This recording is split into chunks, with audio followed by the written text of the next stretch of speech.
नमस्कार दोस्तों, knowledge point online classes में आपका स्वागत है। आज हम बात करेंगे 16 जून 2025 के कुछ महत्वपूर्ण करंट अफेयर्स की, जो आपकी प्रतियोगी परीक्षाओं के लिए बेहद उपयोगी साबित होंगे। तो चलिए बिना किसी देरी के शुरू करते हैं। क्वेश्चन नंबर 1, हाल ही में किस शहर को भारत सरकार ने यूनेस्को के क्रिएटिव सिटी ऑफ गैस्ट्रोनॉमी में नामांकित किया है?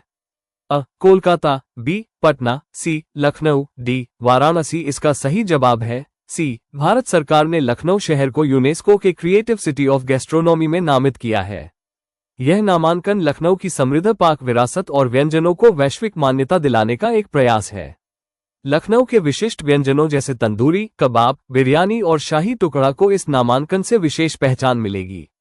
क्वेश्चन नंबर 2, निम्न में से किसे श्रीमंत शक्करदेव पुरस्कार 2023 से सम्मानित किया गया है? शिवम सक्सेना, बी अल्ताफ हुसैन, सी नेहा मिश्रा, डी डॉक्टर सोनल मानसिंह। इसका सही जवाब है डी, प्रख्यात शास्त्रीय नृत्यांगना सोनल मानसिंह को 2023 शंकरदेव पुरस्कार से सम्मानित किया गया। प्रख्यात शास्त्रीय नृत्यांगना डॉक्टर सोनल मानसिंह को 12 जून 2025 को गुवाहाटी, असम में आयोजित एक समारोह में असम के राज्यपाल लक्ष्मणाचार्य द्वारा 2023 श्रीमंत शंकरदेव पुरस्कार से सम्मानित किया गया। क्वेश्चन नंबर 3, भारत के लोकपाल ने हाल ही में कौन सा नया आदर्श वाक्य अपनाया है?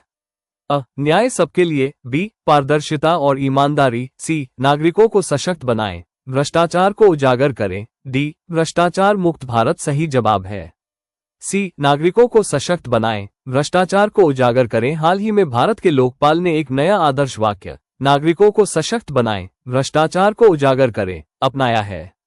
ये कदम लोकपाल की संस्थागत दृश्यता और जनसंपर्क को बढ़ाने के उद्देश्य से उठाया गया है। क्वेश्चन नंबर 4, निम्न में से किसने हाल ही में आयोजित तीसरी आईसीसी विश्व टेस्ट चैंपियनशिप 2025 खिताब जीता है? दक्षिण Africa, B Bharat, C England, D Australia. सही जवाब है ए, दक्षिण अफ्रीका। 27 साल बाद साउथ अफ्रीका ने वर्ल्ड टेस्ट चैंपियनशिप जीतकर पहला आईसीसी खिताब हासिल किया। लॉर्ड्स में ऑस्ट्रेलिया को 5 विकेट से हराकर साउथ अफ्रीका की ये जीत देश के क्रिकेट इतिहास की सबसे बड़ी उपलब्धियों में शामिल हो गई। क्वेश्चन नंबर 5, कश्मीर विद्रोह राज्य प्रतिक्रिया का पुनर्निर्माण 1989-90 का पुनरीक्षण नामक किताब किसने लिखी है? योगिंदर कंधारी, बी राजेश मेहता, सी अनिरुद्ध चौहान, डी विजय रावत। इसका सही जवाब है योगिंदर कंधारी। पुस्तक कश्मीर विद्रोह राज्य प्रतिक्रिया का पुनर्निर्माण 1989-90 का पुनरीक्षण कर्नल योगिंदर कंधारी, सेवानिवृत्त, द्वारा लिखी गई है। इस पुस्तक का विमोचन चंडीगढ़ प्रेस क्लब में हुआ था।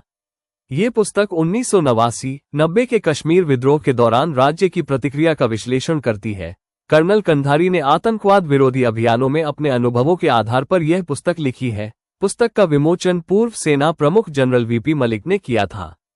क्वेश्चन नंबर 6, हाल ही में डाक विभाग ने पूरे भारत में शैक्षिकी, सांस्कृतिक, धार्मिक और सामाजिक पुस्तकों की सस्ती डिलीवरी के लिए कौन सी पहल शुरू की है?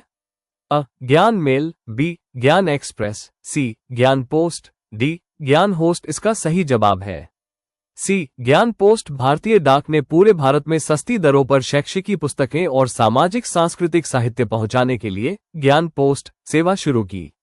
ये पहल नई शिक्षा नीति के लक्ष्य के अनुरूप है और इसका उद्देश्य छपी शैक्षणिक सामग्री को दूरदराज और ग्रामीण क्षेत्रों सहित देशभर में किफायती रूप से पहुंचाना है।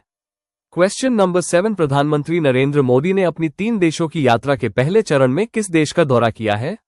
ग्रीस, बी इटली, सी साइप्रस, डी मिस्र। सही जवाब है सी साइप्रस। प्रधानमंत्री नरेंद्र मोदी अपनी 3 देशों की यात्रा पर निकले हैं। इस यात्रा के पहले चरण में वो साइप्रस पहुंचे हैं। इस यात्रा का उद्देश्य विभिन्न क्षेत्रों में द्विपक्षीय संबंधों को मजबूत करना है। क्वेश्चन नंबर 8, हाल ही में खबरों में रही बनास नदी किस राज्य में स्थित है? गुजरात, बी राजस्थान, सी मध्य प्रदेश, डी हरियाणा। सही उत्तर है बी राजस्थान। हाल ही में राजस्थान के टोंक जिले में बनास नदी में डूबने से कई लोगों की जान चली गई। बनास नदी उत्तर पश्चिमी भारतीय राज्य राजस्थान में स्थित है।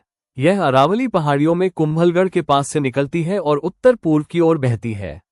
ये नदी अंततः श्योपुर के उत्तर में चंबल नदी में मिल जाती है।